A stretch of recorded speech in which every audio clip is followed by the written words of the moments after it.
Bismillahirrahmanirrahim. Alhamdulillahirabbil alamin wa bihi nasta'in ala umuri dunya waddin. Wassalatu wassalamu ala asyrafil anbiya'i wal mursalin wa ala alihi wa sahbihi ajmain.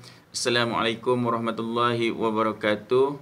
Apa khabar semua? Ya, alhamdulillah. Ya, kita memanjatkan kesyukuran kepada Allah Subhanahu wa taala kerana dengan izinnya pada kali ini kita dapat sama-sama lagi berjumpa untuk kita meneruskan perkongsian kita yang berkaitan dengan Jawi Baharu, yang mana pada hari ini insya-Allah saya akan berkongsi dengan semua berkaitan dengan satu tajuk hukum rama dan juga hukum kaga. Yang mana sedia maklum pada siri yang kedua pada siri yang kedua yang lalu saya ada menerangkan berkaitan dengan 12 huruf yang kita panggil dia huruf Cik Jam ataupun huruf CMJ, yang mana semua sedia maklum bahawa huruf-huruf yang 12 ini apabila ada pola AA, maknanya 12 huruf yang ada pola AA ini maknanya huruf A yang di hujung hendaklah digugurkan hendaklah digugurkan. Namun demikian seperti mana yang saya katakan di awal dahulu tidak semua perlu digugurkan dan ada sebab bersebab lah. Ada sebab dan bersebab. Ada yang double A pola AA tetapi A-nya perlu dikekalkan. Jadi dalam tajuk ini yang dikatakan hukum ramai ini tuan-tuan dan juga kepada semua guru-guru dan kepada semua murid-murid, bahawa double A ini ataupun AA ini pada hukum rama pada asasnya double A mesti gugur, tetapi dalam hukum rama dia tak boleh digugurkan. Saya ulang balik, dalam hukum rama huruf A-nya tidak boleh digugurkan. Apa yang dikatakan rama ni? Macam mana yang dikatakan hukum rama ni? Baik kita akan sama-sama bincang dan saya akan terangkan macam mana cara yang paling mudah dan paling ringkas untuk kita memaham Okey, baik. Kita lihat di papan putih sekarang Saya menyediakan 12 huruf yang dikatakan huruf-huruf Cik Jam tadi ba, ta, pa, sin, ga, nun, nya, ya, ca, kaf, mim, jim. Jadi ada 3 huruf warna merah 1, 2, 3. Sekarang kita pergi yang ke yang huruf mim ni, mim. Saya membuatkan anak panah di sini. Double A sama dengan gugurkan A untuk alif.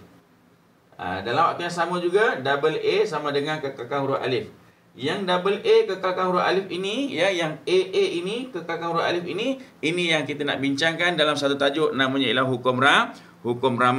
Macam mana kita nak kenal pasti hukum rama itu dan macam mana kita nak tahu dia kekal atau menggugur? Sekarang ini yang dimaksudkan hukum rama ni dia begini okey, hukum rama adalah semua perkataan yang mengandungi rama di hujungnya.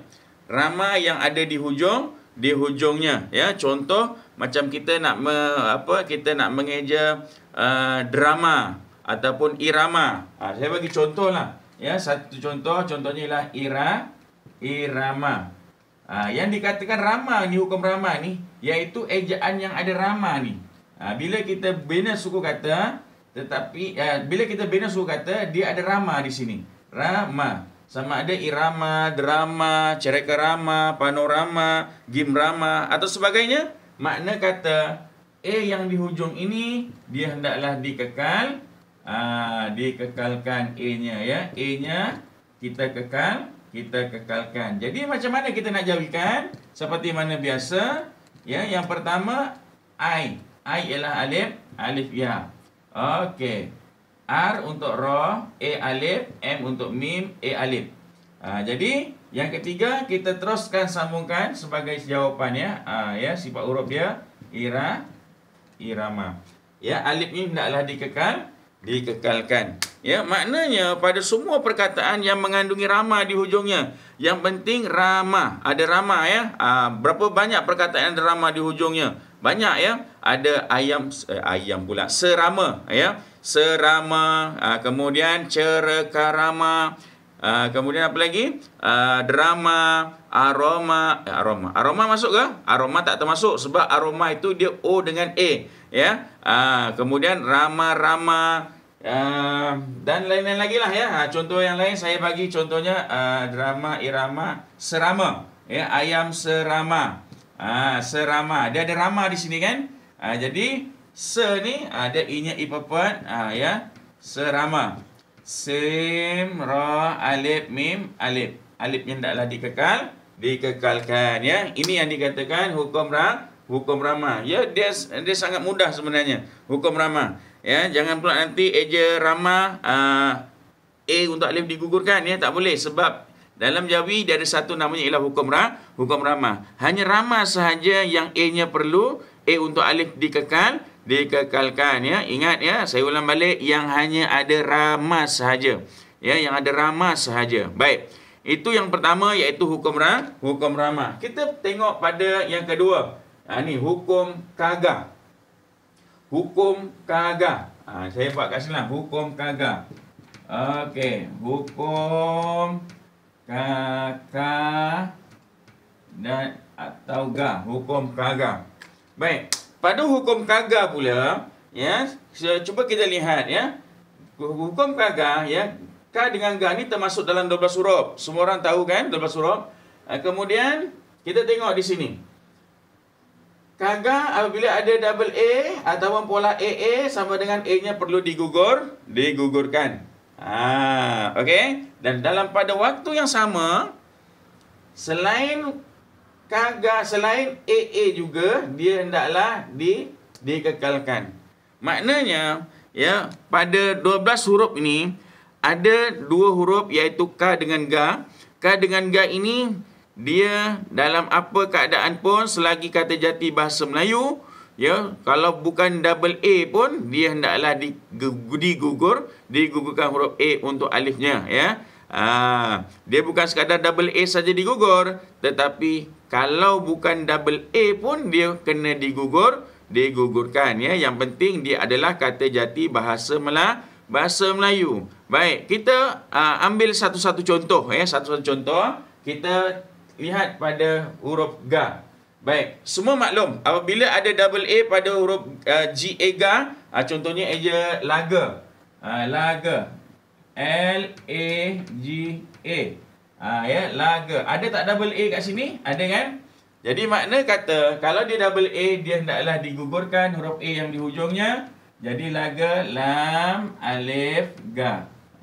Ya, laga. Ataupun tembaga. Tembaga. T-E-M-B-A-G-A. Tembaga. Ada tak double A kat sini? Ada. Digugurkan. Ta, mim, ba, alif, ga. Tembaga. Baik. Banyak lagi lah, ya, yang ada double A. Yang di hujungnya antaranya apa? Raga, laga, naga, jaga, tembaga dan lain-lain lagi lah. Ya, maknanya ya, maknanya ada double A, dia kena gugurkan. Dalam waktu yang sama, ya, kalau dia ini bukan double A sekalipun, ya, yang dinamakan hukum kaga ini, dia juga hendaklah digugurkan huruf A untuk alifnya, ya. Sebelum ini, ya, kalau kita jumpa perkataan yang bukan double A, kita kata huruf A untuk alifnya dikekalkan, ya. Tapi dalam hukum kaga, kalau dia bukan double A sekalipun, dia juga hendaklah digugurkan huruf alifnya. Contohnya apa? Contohnya eja buka. Buka yang huruf ga ni apa? Juga. Ataupun tangga. Juga. Ya, eja juga. J-U-G-A. Ya, tengok di sini. Ini bukannya double A, ini U dengan A. Kalau asasnya U dengan A, dia mestilah huruf A-nya untuk alif dikekalkan. Tetapi oleh kerana ini termasuk dalam hukum kaga, maka eja kaga ini G alifnya juga hendaklah digugurkan, ya. Ada juga, ada tangga, ya, ada bingka. Bingka. Bangga, bingka pula. Bangga. Eja bangga. Saya bagi contoh bangga. Eja bangga macam mana? B-A-N-G-G-A. Bangga. Okey, kita tengok contoh bangga. B-A-N-G-G-A. Bangga. Di hujungnya huruf A, ya, di sininya huruf G. Jadi makna huruf G dengan A. Sepatutnya, ya, kalau ikut asasnya, kalau dia bukan double A, dia kena dikekalkan. Tetapi oleh kerana ia ini termasuk dalam hukum ga, maka dia hendaklah digugurkan. Jadi eja bangga, ini ada KWK, kita gugurkan. Bangga. Okey, bangga. Baik. Itu untuk ga. Dia sama juga, ya. Format dia sama macam sama ka dengan ga ni sama format dia. Makna kata, ya, ka ini juga kalau dia ini double A, dia wajib digugurkan. Contohnya kita nak eja baka. Baka, eja baka. Tahu baka kan? Okey, ba dengan ka, baka. Di sini ada double A kat sini. Ada pola AA di sini. A yang di hujung ini wajib digugurkan sebab dia double A. Ya, jadi eja baka, ba alif, ka, baka. Ya. Tetapi kalau dia kata jati bahasa Melayu, ya, dia bukannya double A. Ya, katakanlah dia jejaka pula. Contohnya apa? Bingka. Bingka. Tahu bingka tu kuih bingka kan? Bingka. B-I-N-G-K-A. Bingka. Ada tak double A kat sini? Tak ada kan? Ini G dengan A. Jadi di sini, ya, G dengan A ini, dia sepatutnya alifnya kena dikekalkan sebab dia bukannya double A. Tetapi oleh kerana dia ini termasuk dalam hukum kaga ni tadi, maka A-nya ini wajib digugurkan. Contoh, jadi bayangakap. Bingka. Bingka. Ada yang kata ini jawapannya bingka, ejaannya bingka. Ya, bank nanti samalah. Bank ke apa semua sama, ya. Bingka, bangka, ejaannya dia sama. Yang itu dalam tajuk lain, ya. Bank tu tajuk lain, ya. Sebab itu nanti dia dalam sebutan dalam bahasa Inggeris yang dibunyikan, ya. Ejaan yang dibunyikan, ya. Ada saya akan terangkan kemudian lah, ya. Okey, baik. Kita tengok contoh yang seterusnya lah yang berkaitan huruf kaf. Apa lagi? Contohnya apa lagi yang huruf kaf, yang di hujungnya huruf kaf? Contohnya murka ataupun seketika ataupun teroka. Kat mana nak isi lagi nak buat ni, ya? Kat sinilah.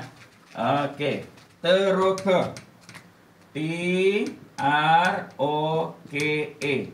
Kita nampak di sini dia bukannya AA, dia O dengan A kan? O dengan A.